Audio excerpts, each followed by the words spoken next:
Hey guys, welcome back to the CVCS Chapel Podcast. My name is Bianca Moore and I'm the Spiritual Life Prefect on campus this year.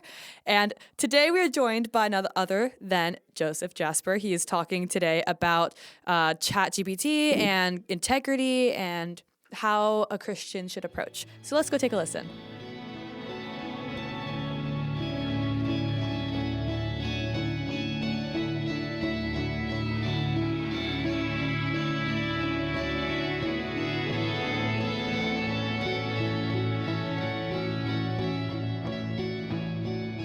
So today we are going to have a chapel that focuses on integrity, especially with finals coming up next month, which is going to be so much fun. We have Mr. A coming up with Mr. Jasper, and they're going to have a conversation about integrity when it comes to technology. Thank you, Bianca. How's everybody doing? So, Mr. Jasper, we're here. What's up? As Bianca kind of said, this idea of integrity with technology use. Present day AI is all the rave. So what has been your role here in helping us shape an AI policy? Yeah. So ChatGPT just celebrated its third birthday, I guess. It was released, I believe, for public consumption in November of 2022. And in that time, it has absolutely taken the world by storm, as we all know. At CVCS in particular, we did a survey, you may remember if you were here last year, in the spring of last year, where we put out questions about AI usage and stuff like that. And the biggest takeaway that we had from that survey was that over 90% of students in grades 7 through 12 were using AI as part of their coursework already. I anticipate that number being, of course, even higher now. We as a school, and every school, has to respond to that. And not necessarily in an oppositional sense, but we do have to change the way that we work, right? It's a different world that we're living in as a result of this. And navigating that and figuring that out has been a big question. For us specifically, we have new language in the syllabus that we wrote over the summer that's in all of our junior high and high school class syllabi. I have a guide for teacher AI usage, for equipping our teachers to use it well. I have the same document for students that's not public yet, but a lot of my notes for today comes from that. But anyway, it's a topic that, as we know, like, changes all the time. If we had given this panel a month ago or a month from now, let alone a year ago or a year from now, like, the stuff is different, and the world is different, and the context is different. And so everything we're going to say today is incomplete.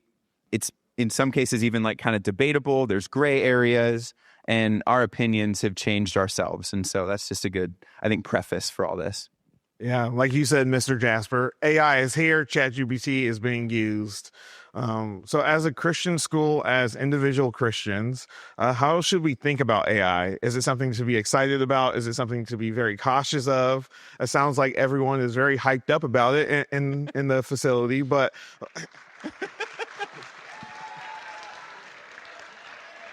Excited, cautious, or both? Yeah. Should we be excited or cautious? The answer is both, for sure. Like any tool that exists, there are ways to use it for good and there's ways to use it for ill. You used the example in the junior high chapel earlier this morning of if you were given a hammer, I can use a hammer to build a house, assuming we had the skill and the material, which I don't. But we could also use a hammer to break things and break into things and destroy things. It's just a tool. I think the same analogy applies to really any kind of technology. We've been saying this about the internet for the past 30 years. We're going to say that about AI going on into the future as well. From a theological perspective, I could say, I guess I believe, like, at the end of the story, when there's a new heaven and a new earth, I think AI is going to have a place in there somewhere. What that looks like, I've got no idea. But yes, there's a lot to be excited about. Efficiency, challenging your own thoughts, coming up with new ideas. I call ChatGPT is sometimes my brainstorm machine, right? It's great for a lot of that kind of stuff. There's also a lot to be cautious about that we can dive into today too. But yeah, we'll save that for another question, I'm sure. But Okay. Yeah, thank you for answering that. So this might sound silly. Sure. But like what makes humans, well, I'll preface it with saying I was speaking with a colleague last week, and we were talking about what AI programs we use, what different programs are out there. And one of them described a certain AI program as it's more personal, it's more human-like. Yeah. So with that being said, like what makes humans distinct from AI? Like, are we going to live in an iRobot type dystopian world where it's hard to decipher between the two? Like, what makes us special and what makes us different? Yeah. First of all, don't personify AI. It makes me uncomfortable to use like pronoun, like him, her kind of language to refer to ChatGPT. It's a computer, guys. It's not a real person. It does not have original thoughts. And I think that's the biggest distinction. You look at how, if we can dive very briefly into sort of the technical explanation of how an AI chatbot works. If you were here last week with Mark for the Pro U session, he touched on this briefly. Take like ChatGPT, for example. That is what's called a large language model. And the way that it works is it has a huge data set of a bunch of human language taken from decades of books and articles and the internet. And it uses that all as training data to build a model for what it believes is going to be the next most likely letter or word on the sentence that it's building out. So makes a sequence of predictions, basically. Inherently in that process, we can just literally say that nothing that comes out of a large language model is ever going to be inherently original, right? It is not original. Everything is, by definition, derivative based off of stuff in the training data.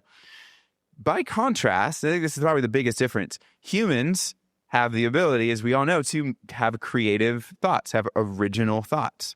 And this is really cool, the way it ties back to, I think, of literally the first couple chapters in Genesis. The first verb in the Bible is that God created, right? It's fundamentally, God is a creator. We are obviously not on his level, but we are made in his image. It says a couple chapters later. And what that means is that we are like mini creators, all doing our own thing, right? We have the ability to process information, which ChatGPT also does, but uniquely, we have the ability to actually create original information. That is not a thing that AI can actually replicate. Man, thank you. I feel like oftentimes in education settings or in ministry settings, AI is seen as like a great evil. Or is seen as like the enemy of true education, true ministry being done. Sure. Recently, I saw a podcast where multiple pastors were talking about pastors that they know who are using AI to help them develop. We'll use that loosely. Essentially, write their sermons for them. We don't want to go that far. But so how can AI be helpful or be a helpful tool for learning and ministry? I'm pointing at Mr. Brewington in the back. He and I... He has, no. Yeah, shout out Mr. Brewington. The reason I do that, the reason I shout him out, and he hates the spotlight, but hello. The reason I do that is we do a podcast together called Brewing with Jim, and we answer questions that people ask us.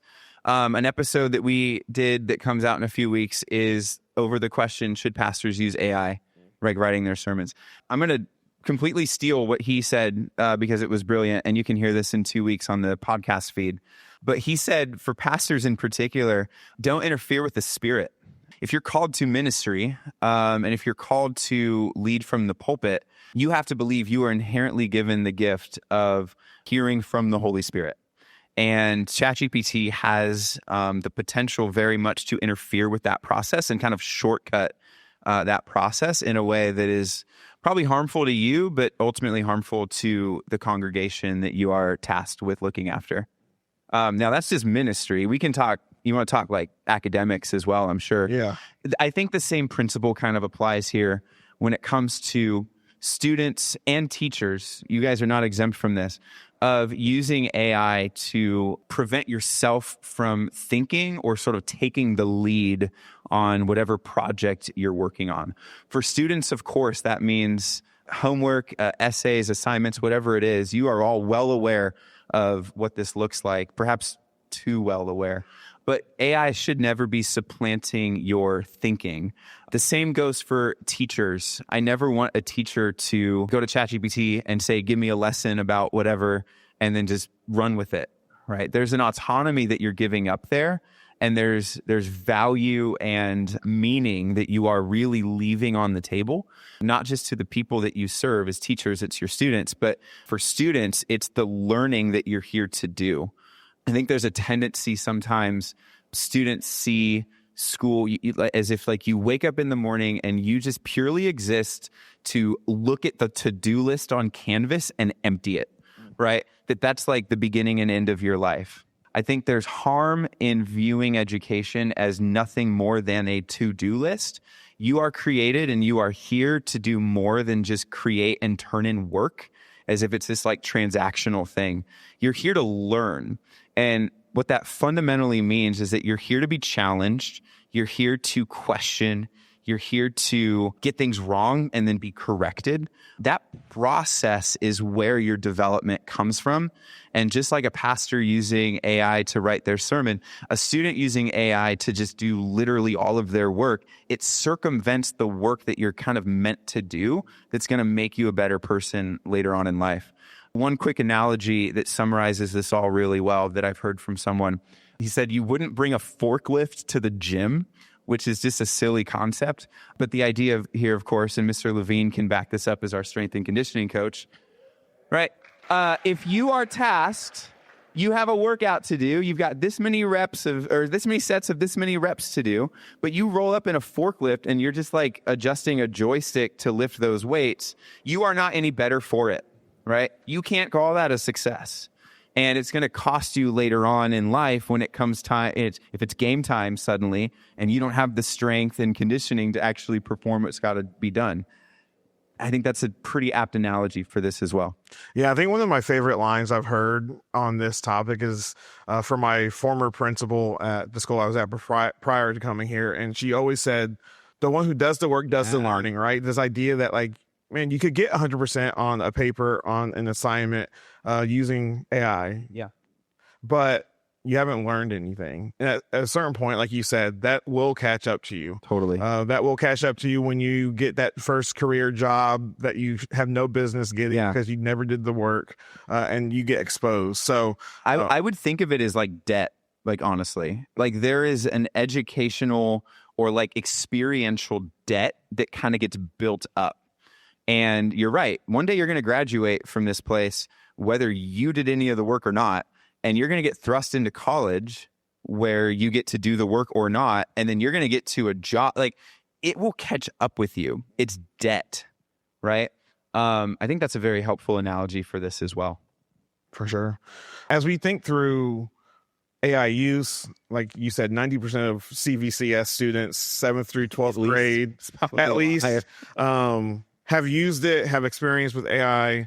That is an astronomical number. But how can we honor God with the way that we use AI, whether it is with our schoolwork, creativity, or our like study of this Bible? I know we have some outlines. I know Dr. Pinto released AI usage policy, and if, like you said, it's in all of our syllabus. But like, as you think through that, like how can we honor God with our use of AI? Yeah, the simplest answer is adhere to your teacher's guidelines. They have we've bestowed upon them as administrators, like you have the authority, teachers, to decide what AI is okay or not in what situations and on what assignments and whatever. Students, you got to adhere to that. These things are designed to complement and support your development. If you shortchange those things, you build up that educational debt that we were talking about. So you honor God by doing that, I think, just foundationally, right? Same way that we honor God when we honor our parents, we honor God when we honor our teachers, etc. But ultimately, again, I go back to like everything is just a tool. How do you honor God by using a hammer? Well, you build with it. How do you honor God by using AI? You build with it. how can it make and extend the reach of your charity or of your efficiency in positive ways? Between the internet, cell phones, now AI, bunch of tools and technology we have at our disposal, it's no secret that we all have more information, more knowledge, more capability, more workload capacity than literally like any humans that have ever existed in history, right? I think that we should be aware that the inverse is also true, that we can be the most efficient sinners ever. We can be the most destructive humans as quickly as any people that have ever lived. And that is a caution with tools this powerful as well. So we honor God by using it well. I know that's fundamentally a simple answer, but there's also depth to it as well. Yeah, thank you so much. A couple more questions. Maybe this will be the last one. But what advice would you give students who want to use AI, but will also want to stay honest, mature, and grounded in their faith? Yeah. Biggest thing for me is knowing, for you as students, for me as an adult and as a teacher, whatever, anybody who uses AI, knowing when it's not only appropriate to use it or not use it, but specifically knowing when it's even like wise to use it or not. I have the opportunity to use AI in a lot of situations where I don't. And a term that we've used around the faculty is we treat EA games, challenge everything. We treat AI, different acronym. Sorry. Flashback to grade school and playing triple play baseball on my Windows 98 PC. Anyway, we've used the acronym that AI is our eager intern. You think of an intern as someone who is less experienced, who does not know the full context or awareness or history of the project that's at hand. They're not in charge, and that's on purpose, right? But they look up to an apprentice. They look up to a boss or a manager who then kind of directs the intern on what to do and where to go. If you have a literal, physical, human intern working for you, you're going to have to learn to know when to call that person into service or not. There's not anything wise about saying, hey, intern, you're the boss now. You lead the way. And I'm just going to kind of do what you say, right? There's an objectionable, dangerous tendency for using AI like that. So first and foremost is know when to use AI or not. Never let it take the lead on your project. Never let it do the final step of your project. You've always got to proofread it. Crazy stat, even put out by AI companies who have a vested financial interest in these models being as accurate and as powerful as possible. There have been studies by AI companies publicized that up to 10% of the claims that are made in AI responses are just objectionably false. 10% is a lot. We would not accept a 10% miss rate in a lot of areas of life. Right, so proofreading is huge. Check the tone of it. Make sure that you are ultimately getting the final edit on anything. Yeah, don't take the first result. Go back and forth. Make it refine things. Writing really specific prompts. It's more helpful to put more detail on the front end to say, this is the context. This is what I'm looking for. You get a better result at the end as opposed to getting a worse result at the end by just writing better prompts. And then protect your data. These services, all of them, we do not know where the data ends up. They all claim to protect your data and keep it safe, but you can just never trust that it's going to end up somewhere that you don't want it to. So never put in your name, never put in personal information, your address, medical information, financial information. None of that stuff should go into any AI service. That's a bulleted list of my advice for using it well. Well, Mr. Jasper, thank you so much. Let me pray for us, and then Bianca will come up and excuse us. Dear Heavenly Father, we thank you. I pray for all of us as we get ready to go into Thanksgiving break, as we get ready to go into finals, that we would use these tools well, that we would honor you with the way that we choose to use the AI, the way we choose to adapt it into our lives, God. And pray that we make wise decisions in this. I pray for everyone's Thanksgiving break, whether they're traveling or staying here. I pray that they are able to enjoy the time off. Pray all this in Christ Jesus' name. Amen. Amen. Thanks, guys.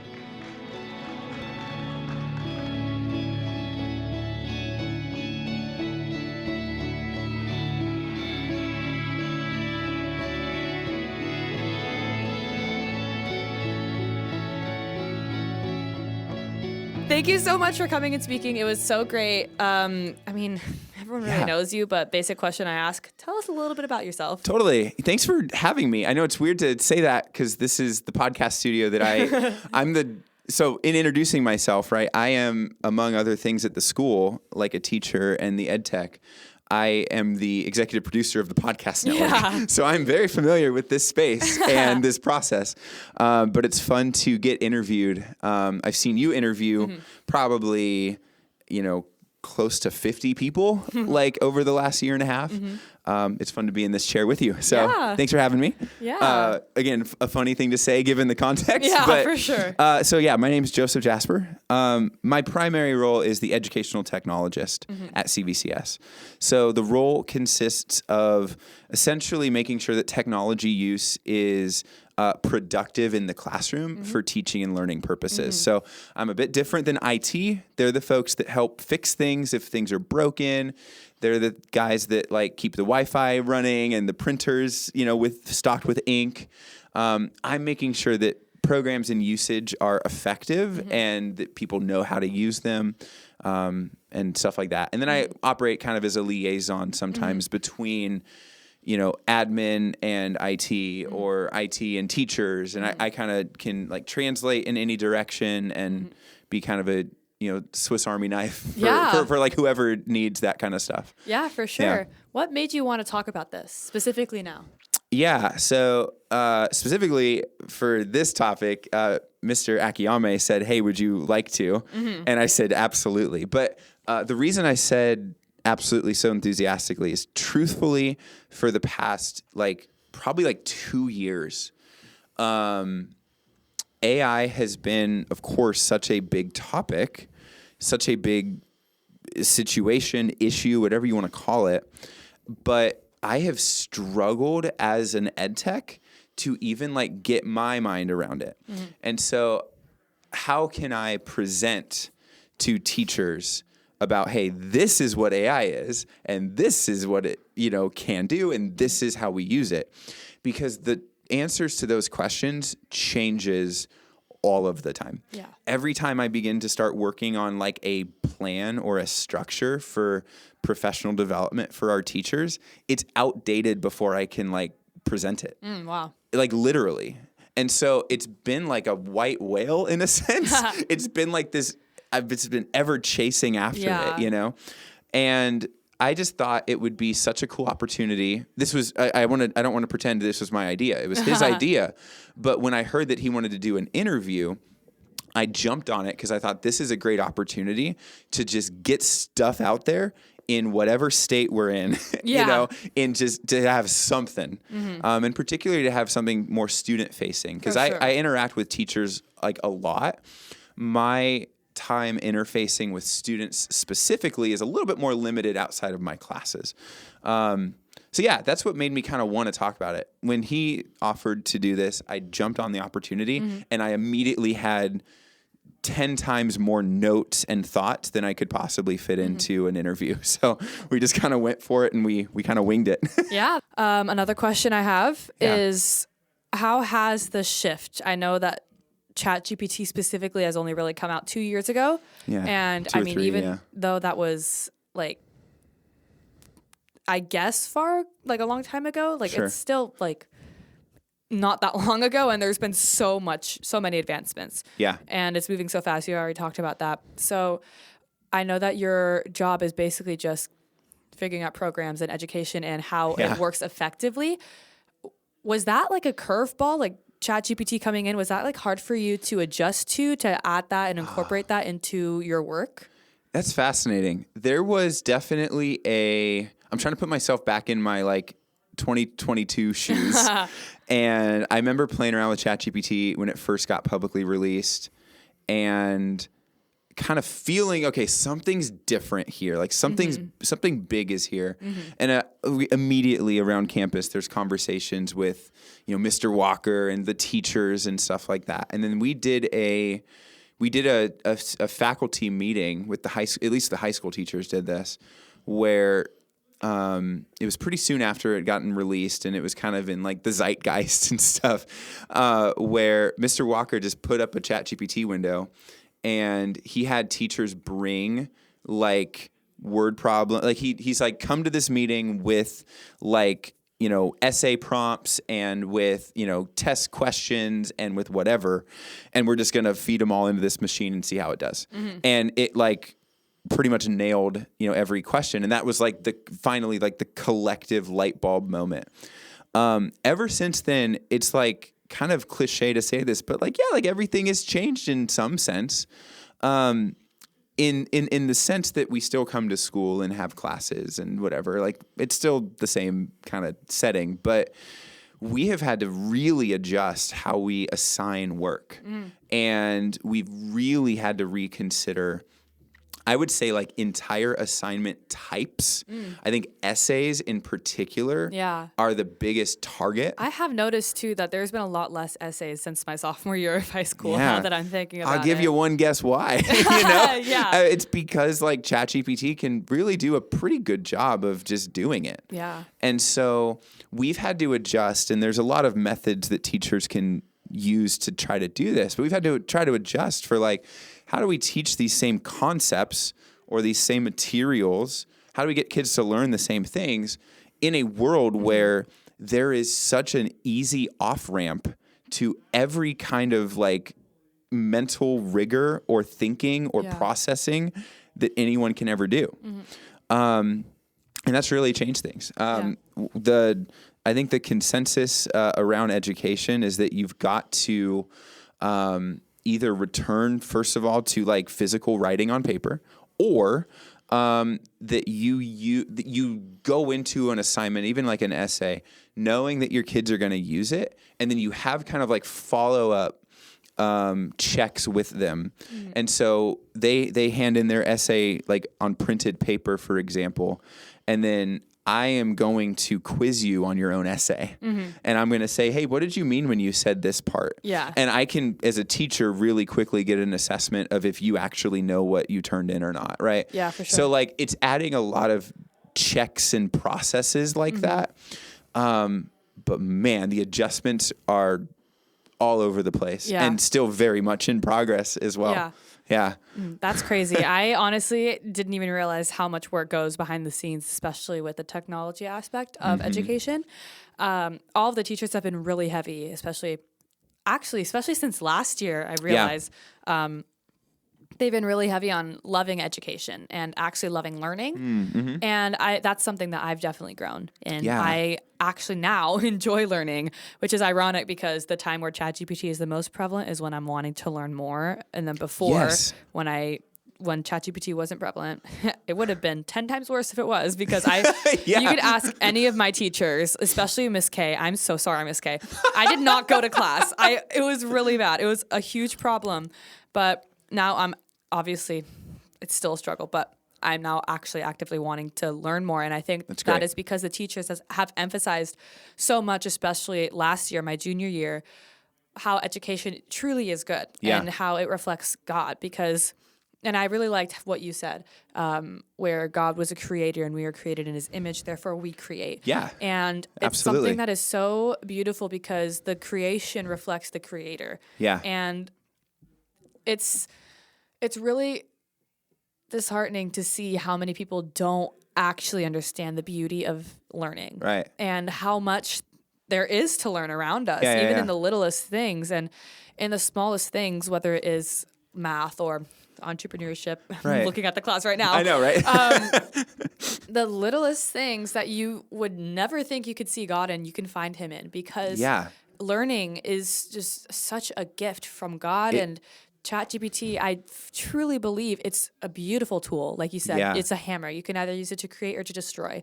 And so many people, especially youths, use it to destroy. Not even maliciously. Like it's just becoming a habit that is so detrimental to our growth and our maturity when it comes to learning things and like intellectually. And it's truly harmful because I think it's also just screwing with our work ethic. 100%, because we use it as a crutch. And I'm saying we because I'm definitely guilty of this. We use it as a crutch.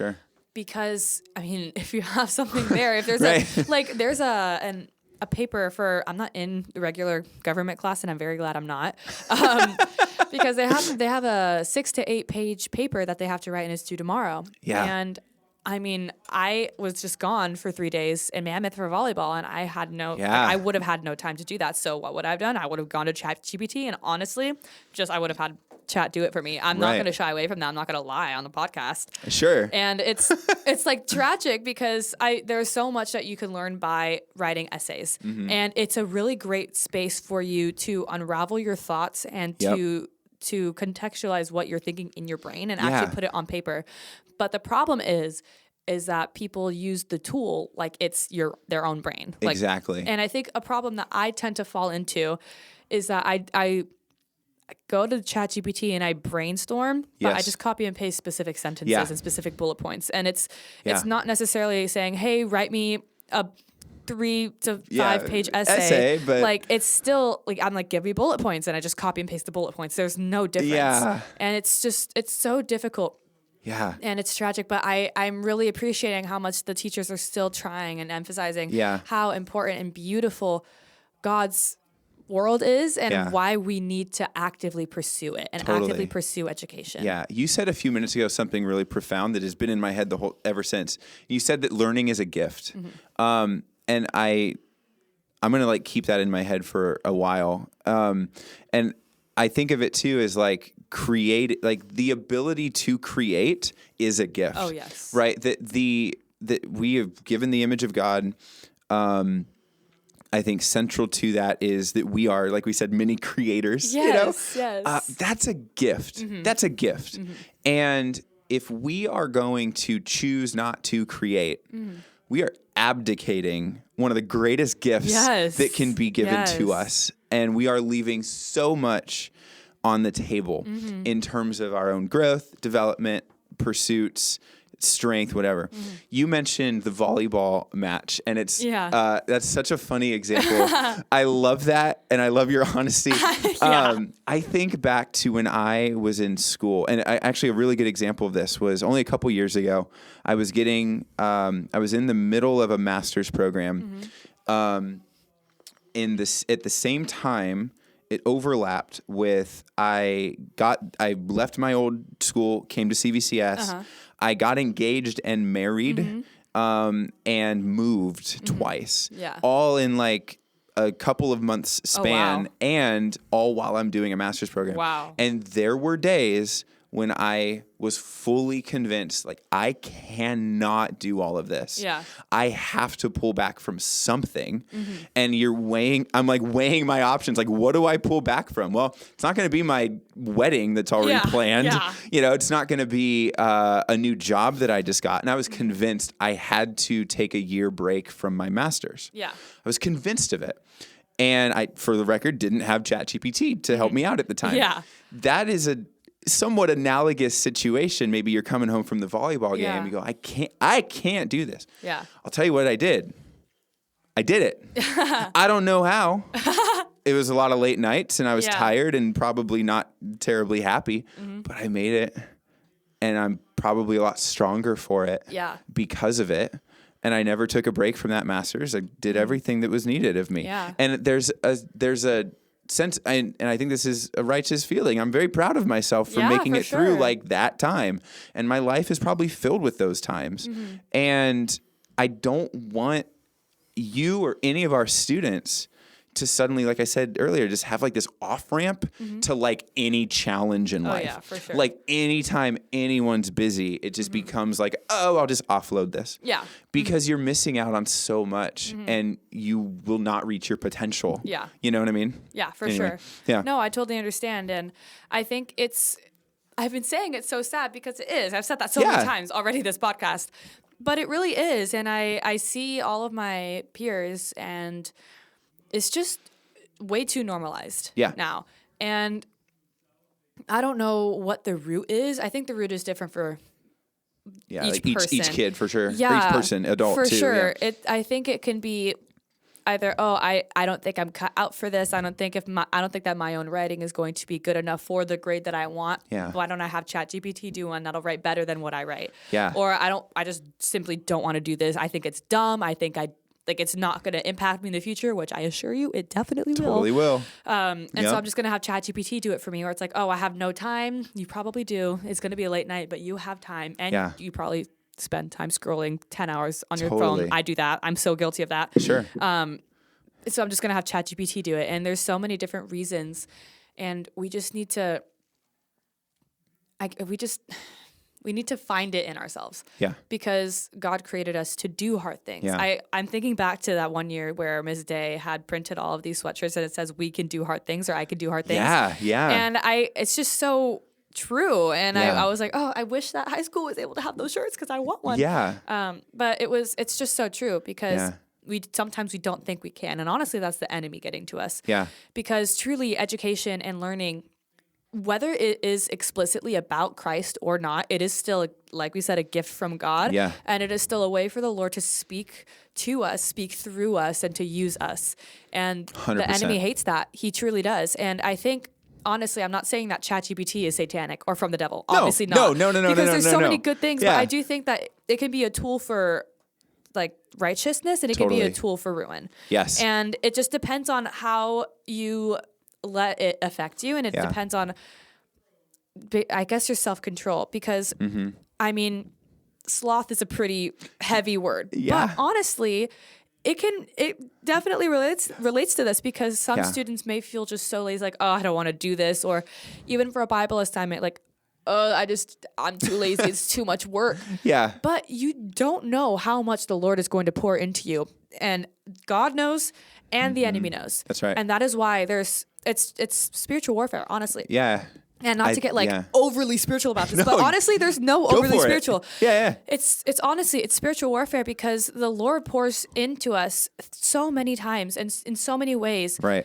In whatever subject it is, whether it is Bible, whether it is a math class, or I don't know, engineering, something that's really difficult. Sure. It shows the beauty and the intricacy of God and His creation and His Word. And I mean, that's just something that we need to just marvel in. We need to realize how beautiful and just, like, I can't even put into words how great God is in His creation and everything that we can learn. And the enemy doesn't want us to know that. He doesn't want us to learn about His creation. And even atheists, like people researching different things, scientists, people researching, I'm going to like try to disprove the Bible. They learn so much that it disproves their own beliefs and it proves God. And the enemy hates that. He despises that. And that is why he is wanting to use, like he's using this and trying to get at these kids while they're young. Yeah. So that they stop learning, they don't have a work ethic, and they only passively do anything. They don't want to do anything. Passivity is a good word for it. Yeah. They don't want to do anything to get their own minds working. They don't want to do anything to better their own intellect. They don't want to do anything to learn. And they don't recognize that learning is truly a gift from God. Right. And I think there is something so, like you said, it's a very powerful tool. Yeah. And I'm not saying this to be like, oh, ChatGPT is like satanic and demonic and don't ever go near it. Like I'm not saying that. Yeah. I'm saying that ChatGPT is a strong tool that, when wielded correctly, can lead to life, and it can lead to so many good things. Yeah. Like brainstorming, like you said, like it helps. My brain is always so jumbled. I just like type it. Okay, I'm thinking all of these things. Help me out, please. Yeah. And it helps. And it helps with research, and it helps with so many things. Yes. You just have to use it right, and you just have to keep your humanity. Yes. Because I guess a problem, and I know I'm kind of yapping right now, but you're fine. Yeah, no, this is all good. There is that I guess we lose our humanity when we're using ChatGPT excessively. Mm-hmm. And it's scary, and it's weird because I see ads everywhere of businesses, and I could immediately tell that it's AI. Yep. Especially when I see artwork, I'm like, that's not a real word. That's not what that looks like. And you can just tell it's AI, all and over you can the place. See it's everywhere. Yeah. And I understand it's good, like to make profit, and it's easier for like production and all that kind of stuff. But when it comes to education, it's not the place to use it to that extent. Yeah. The term that comes to mind is like intentionality. Yeah. Mm-hmm. And avoiding kind of an unthoughtful Yeah. or like an unserious usage of it. You used the term even earlier, I think, of like a reflex, of using it like a reflex. And that's bad. That's bad. Yeah. Like Yeah. it should not be a reflex. There should be you should have your projects laid out in front of you and you should work on them with your own brain. Yeah. And then you reach a point where you go, oh, wow, well, hold on. ChatGPT is like really good at this thing. Let me go to it now. Yeah. Right? As opposed to making that your starting point for everything.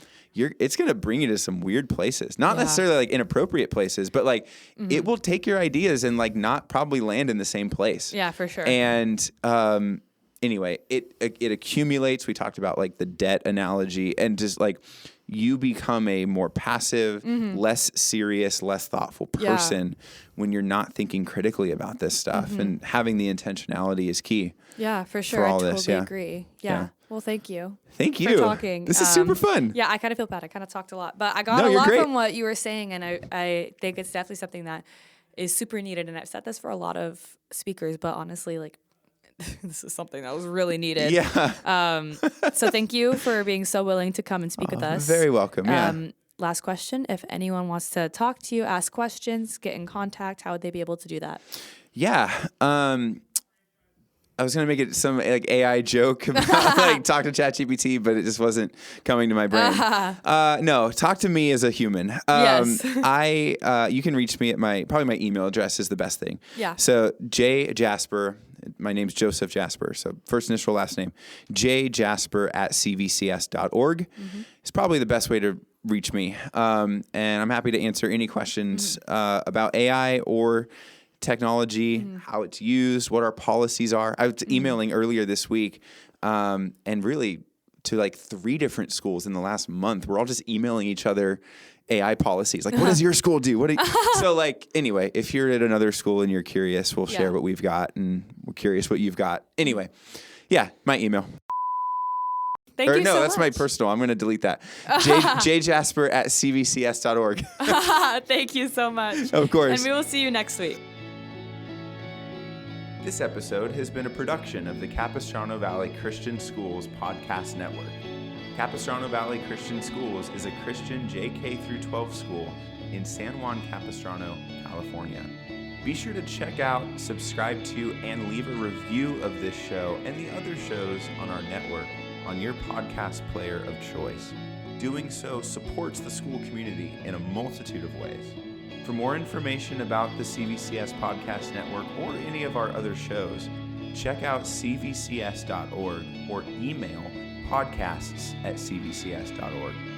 On behalf of the whole network, this is Mr. Jasper saying thank you again for listening and stay tuned for more.